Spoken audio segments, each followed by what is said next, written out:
Hello everyone, I hope सब मज़े में होंगे। आज मैं जापान की एक मनी सेविंग टेक्निक के ऊपर बुक समरी लाया हूँ। काकीबो एक एंशिएंट जैपनीज मेथड है जिससे हर व्यक्ति सही तरीके से अपने पैसे खर्च कर सकता है और 35 से 40% तक पैसे बचा सकता है सिर्फ एक मेथड को यूज़ करके। मैं पर्सनली इस मेथड को यूज़ कर रहा हूँ और मुझे इससे काफ़ी फ़ायदा हुआ है। इस बुक का नाम है Kakeibo the Japanese art of saving money. Kakeibo का मतलब है घरेलू खाता, जिसमें हम अपने खर्चे और इनकम को लिखते हैं। हानिमोटो पहली औरत थी जिन्होंने 1904 में पहली बार ये मेथड यूज़ किया था और फिर उन्होंने इसे पब्लिक किया और ये जापानीज हाउसवाइफ में काफ़ी पॉपुलर हो गया। काकीबो मेथड को डिटेल में देखते हैं। जब जापान की बात आती है तो हमारे मन में कुछ चीज़ें आती हैं, जैसे टेक्नोलॉजी एक्सपर्ट, हेल्दी फूड, लंबी लाइफ, डिसिप्लिन। लेकिन जापान हमेशा से ऐसा नहीं रहा है। वर्ल्ड वॉर 2 के बाद जापान की इकोनॉमी पूरी तरह से डूब चुकी थी।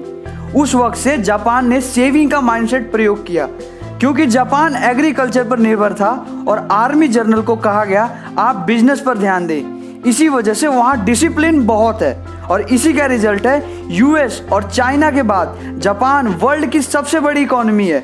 काकीबो मेथड के लिए आपको एक कॉपी लेनी होगी जिसमें आप अपने एक्सपेंसेस और इनकम नेक्स्ट 30 दिनों तक लिखेंगे।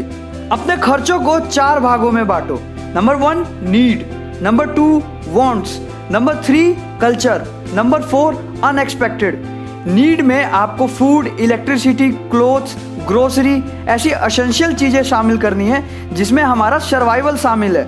और वांट्स में इसमें हम शॉपिंग, हॉबीज़, एंटरटेनमेंट को शामिल करते हैं। कल्चर, हर कंट्री की अलग अलग कल्चर होते हैं। जैसे मैं इंडिया से हूँ तो यहाँ बहुत सारे फेस्टिवल होते हैं और हम डोनेशन भी इसमें शामिल कर सकते हैं। अनएक्सपेक्टेड, जो आपने एक्सपेक्ट नहीं किया था, जैसे मेडिकल बिल, एक्सीडेंट, इमरजेंसी। और इनकम में सैलरी, स्टॉक रिटर्न, किसी को उधार पैसे दिए हैं वो। इसके साथ एक छोटा कॉलम भी बनाएं जिसमें ये पैसे कहाँ से आए हैं उसका सोर्स लिख सकें। ऑथर कहते हैं जब आप अपने पैसों को ट्रैक करते हो तो आपका रिलेशन पैसों को लेकर ठीक हो जाता है, जिसे आप पैसों के रिगार्डिंग अच्छा डिसीजन ले सकते हैं। इसे बनाने का मीनिंग यही है कि आप ज़्यादा सेविंग कर पाएं और गलत खर्चे करने से बच जाएं। महीने की शुरुआत में आपको 4 बातें पूछनी है खुद से। नंबर 1, मेरे पास कितने पैसे हैं। नंबर 2, मुझे कितना बचाना है। नंबर 3, मैं कितना खर्च करता हूँ। और सबसे इम्पोर्टेंट नंबर 4, कैसे मैं अपने फाइनेंशियल्स को ठीक कर सकता हूँ। फॉर एग्जाम्पल, जुलाई में आपकी सैलरी आई 20,000 रुपये और आपने 50% सेव किया और 50% यानी 10,000 में अपना घर चलाया। मंथ एंड में आपको ये एनालाइज करना है कि आप इसे बेटर कैसे कर सकते हैं। काकीबो मेथड में किसी चीज़ को खरीदने से पहले आपको कुछ क्वेश्चन खुद से पूछना चाहिए। क्वेश्चन नंबर 1, क्या मैं इस चीज़ के बिना रह सकता हूँ। क्वेश्चन नंबर 2, क्या मैं इसे अफोर्ड कर सकता हूँ। क्वेश्चन नंबर 3, क्या मैं इसे यूज़ करने वाला हूँ। जैसे कभी कभी हम ऐसी चीज़ें खरीद लेते हैं जिसे हम 2 या 4 बार हार्डली यूज़ करते हैं, फिर इसे यूज़ नहीं करते। ऑथर कहते हैं कि हम जो भी चीज़ खरीदें वो हमारी लाइफ में वैल्यू ऐड करता हो और हमें अच्छा फील कराता हो। जब मैंने ये क्वेश्चन खुद से पूछे तो मैंने पाया कि मैं फालतू चीज़ें नहीं खरीदता हूँ और ज़्यादा सेव कर पाता हूँ। इस बुक में मनी बॉक्स भी बताया है। जब भी आप फालतू खर्चे करते हैं तो आपको अपनी मनी बॉक्स या गुल्लक में कुछ पैसे डालने हैं जुर्माना के तौर पे, या जब भी आप बजट से ज़्यादा खर्च कर दें तो उस एक्स्ट्रा खर्च का 10% उस गुल्लक या मनी बॉक्स में डालें। जैसे आपका बजट था 10,000 पर आपने 12,000 खर्च कर दिया तो 2,000 का 10% हुआ 200 रुपये, यानी आप 200 रुपये उस गुल्लक में डालें।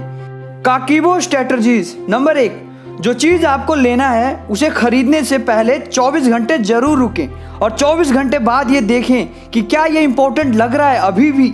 अगर लग रहा है तब ही खरीदें। Number 2, cheque bank balance daily. इसे आप बैलेंस देखेंगे तो आपके माइंड को लगेगा कि इसे बढ़ाना कैसे है, उसके बारे में आपका माइंड सोचने पे मजबूर होगा। नंबर 3, ऑफर के जाल में मत फंसो।